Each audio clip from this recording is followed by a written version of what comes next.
All right, Vinny and Sumit, thank you for being here today. How about we start with sharing your experience of couple counseling? Well, when Sumit and I first came to see Dr. Suri, we were at a point where we felt like we were stuck in this cycle of arguments and misunderstandings. It was taking a toll on both of us and our relationship. Yeah, it felt like we were drifting apart. We didn't know how to bridge the gap. We decided to seek help, and that's when we found Dr. Suri. I'm glad that you did it. Can you tell me a bit more about what your journey through counseling has been? Honestly, it's been an eye opening. Dr. Suri helped us understand each other better, communicate more effectively, and deal with our issues in a healthier way. Yeah, we have learned so much about ourselves and each other. It's like we are seeing our relationship with fresh eyes. Oh, that's wonderful to hear.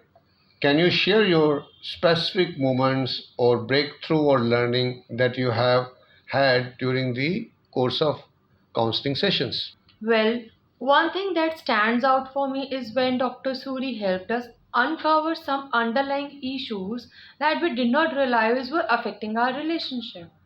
Yeah, and learning how to listen each other without getting defensive has been a game changer for us. It sounds like you have made a lot of progress. How did you feel about the state of your relationship now? Honestly, we feel closer than ever. We still have disagreements, but we know how to work through them without letting them tear us apart. Yeah, and we owe a lot of that to Dr. Suri and his guidance. Thank you to both of you for your kind words. It has been a great pleasure working with you. Is there anything else would you like to add?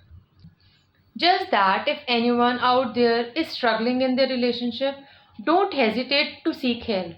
Definitely, don't wait until it's too late. Take the first step like we did, and you will be amazed at the positive changes it can bring. Thank you, Dr. Arkisuri, for your insightful guidance and helping us to live a wonderful life ahead.